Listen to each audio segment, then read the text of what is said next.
Hey guys, welcome back to our channel. I'm Callie. And I'm Bean. So today we are talking about all the books that we got in the month of March. So we got a hefty amount because we went to 2 book signings. We did. And we went to Half Price and we found a fair amount of steals that we just couldn't pass up. It was pretty nice. One of those rare instances where you go and you're just like, I can't say no. I can't say no. I didn't find what I was looking for specifically. But I found so many other things. I was like, oh, I need that. I need that. I need that. Yep. That's a really cool addition. I need that now, too. Basically, that's how it goes. It works out really well. So, but first, I do Book of the Month. And actually, Book of the Month YA just ended this month. So I got one of the last picks for Book of the Month YA. They are just merging to the normal Book of the Month. We'll see how I feel. I really just only wanted the YA one. I think, like, every 3 months is when I picked one from the regular one. So, but for the YA, I picked Havenfall by Sara Holland. I've heard this has been hyped up pretty well. So, and I was pretty excited. But I did also get a normal one.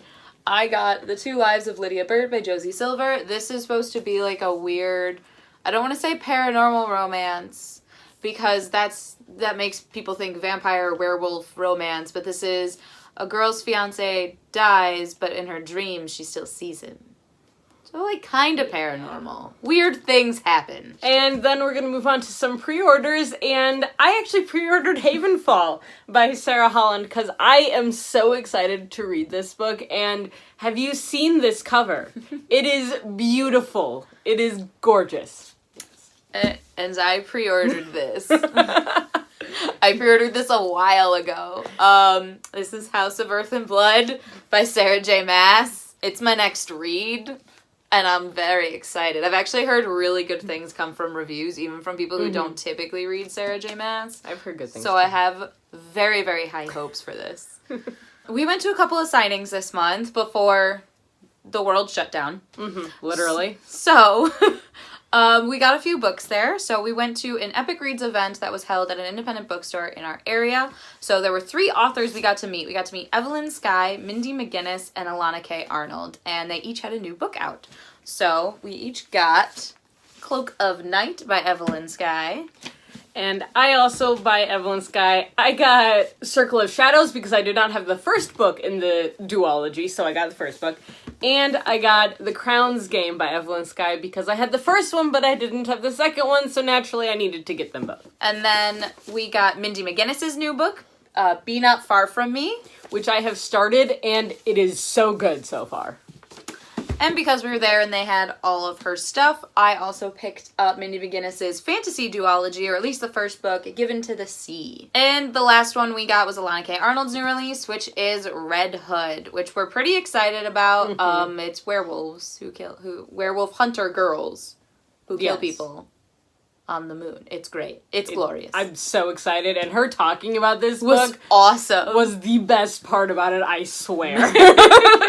So, unfortunately, we actually didn't get a chance to vlog. The way that it was set up with the 3 authors wasn't like a normal signing event where I could film. We got to actually sit down in small groups and basically do our own Q&A. There wasn't a moderator with these authors, which was really fun and really cool. And we actually got to know, I feel like we got to know more about like where the thought process of the books came, how they got to where they are, books in progress. We got more, I feel like we got more information from like our little 20-minute sessions than from just like an hour-long talk with a whole group. And it definitely felt a lot more personal because they answered the questions of our little group of like 8 people rather than the whole group of 20 some odd. So the authors themselves actually switched, so we were able to sit down and actually have full conversations with these women about their whole journeys through these books and their past books, and it was very inspirational and very educational as well, I feel like. Okay. So the next signing that we went to was, we got to go see Neil Shusterman finally.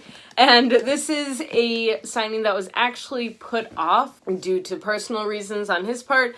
And so we got to go to one of the public libraries where he did a whole speech, and it was very intense, but it was very interesting, and he's a really awesome person. So great storyteller. He is a great storyteller, and the book we went to the signing for was The Toll, which is the conclusion to his trilogy. So at that one, I already had all 3 books because because I'm impatient, and I'd already had Scythe and Thunderhead, so I actually got a whole set of his other dystopian series, which is the Unwind series. So it's 4 books long, and I actually didn't get the novella series because I got it. Someone else did. So between the two of us, we have all of them.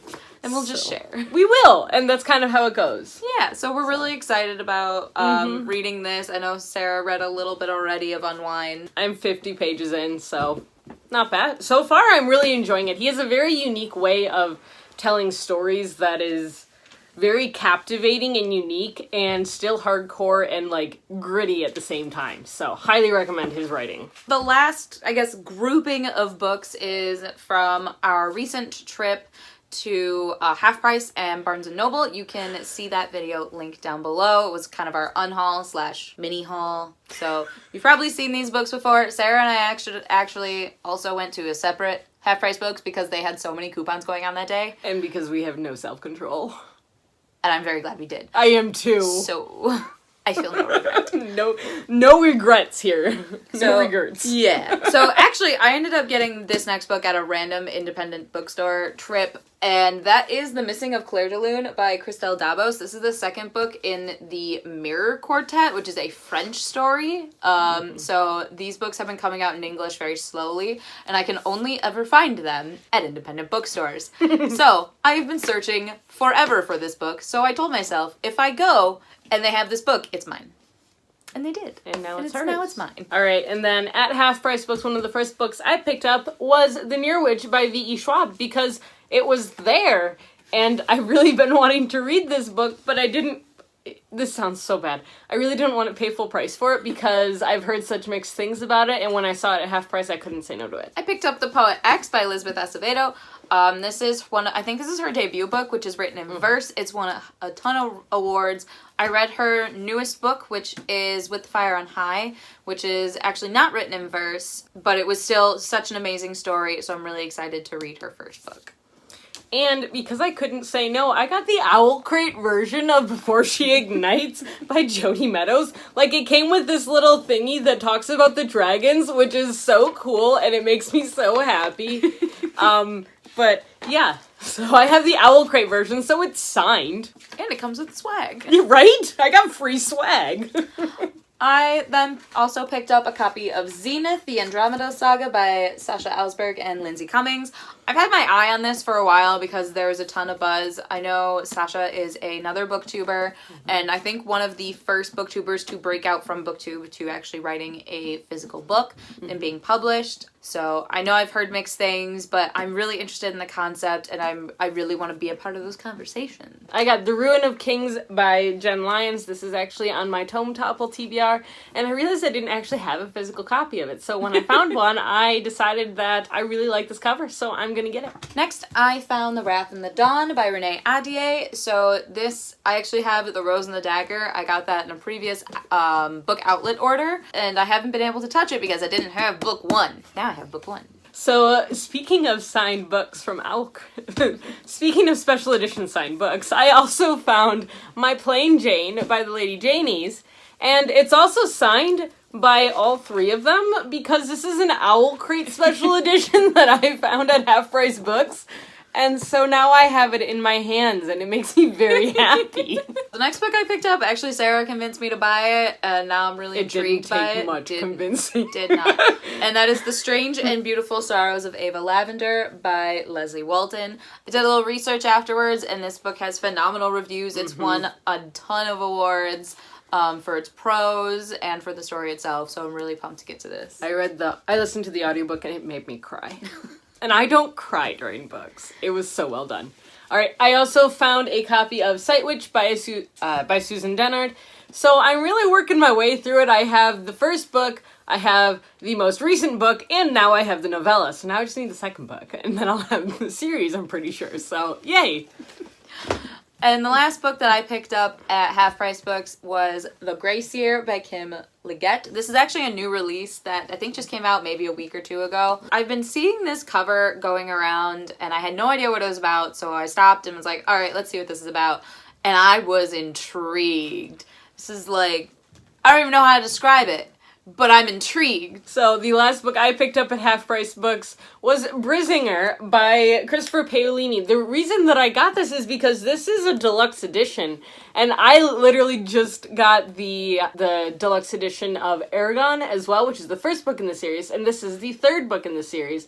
So I have now officially decided that I'm collecting all of the books, but I'm only going to get the deluxe editions. So now I have book 1 and book 3. I read all of these when they first came out, and I really enjoyed them. I love Christopher Paolini's writing style, and actually when I was in school, we met him because he came to my school and he did a talk about being a writer, and he's actually one of those that inspired me to start writing. So I have a soft spot in my heart for all of his books. So next we went to Barnes & Noble, and I'm just trash at filming, so... And there were people there. There was actually a fair amount of people because in the apocalypse, you need books. That's how I took that. Who knew that that's all you needed to get people to read was to have an apocalypse? Who knew? Who knew? So... The more you know. Yeah. So the first book that I picked up is Queen's Shadow by E.K. Johnston. This is a Padme book. And I like Star Wars. I've always really liked Padme. So this follows her story in between, I think, movies 1 and 2.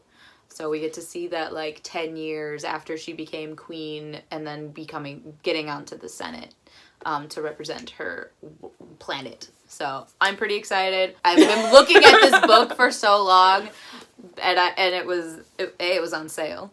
So I shopped the sales.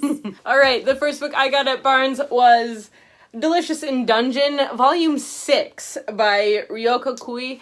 Now, if you've been following us for a while, you know it was quite the ordeal for me to find Volume 5, but now I can find them without a problem. So I'm not exactly sure what happened to Volume 5. Volume 7 just came out, but they were all sold out at Barnes, so I will be getting that one next time, and I still have to read this one anyways. There you go. And the last book that I got at Barnes, I have actually been searching for since it came out. I went to Barnes, I think the week after this book came out, and they still didn't have it. I don't know if this book just flew that under the radar, or it's that good and that popular now. I haven't seen a ton about it. No. But that is Night Spinner by Addie Thorley. This is supposed to be a gender-bent Hunchback of Notre Dame retelling, and I'm all about that. And the last book I got was The Girl in Red by Christina Henry. I've been seeing this author all over the place on BookTube and on different blogs, and I am intrigued by the dark fairy tale retellings that this is supposed to be. I have heard that this is beyond creepy, and I am here for it. And this is a Little Red Riding Hood retelling. All right, so those are all the books that we acquired in the month of March. We have a problem. We'll see how well April goes. Yeah, well, it depends if the world's still shut down or not. So let us know in the comments what the favorite book that you bought this month was. What are you looking forward to coming out in April? Because we actually didn't put out an April anticipated video this month because there's nothing. We had like 4 between the two of us. I had 0. So. Okay, she had 4. I had 3. I thought you had 1. I had 0. So I had 3, and it just wasn't worth it this month. So maybe let us know some titles you're looking forward to in April that we can, buy. As you see, we have a problem. Feel free to like, comment, and subscribe to our channel. We post videos every Tuesday, Thursday, and Sunday. And if you want to be notified whenever we post these videos, feel free to hit the little bell icon down below. You can also find us on any of our social medias. We are still there, and as you also have seen recently, we have blogs that we are posting on as well. Yeah. So thanks for watching, and we will see you guys in our next video. Bye!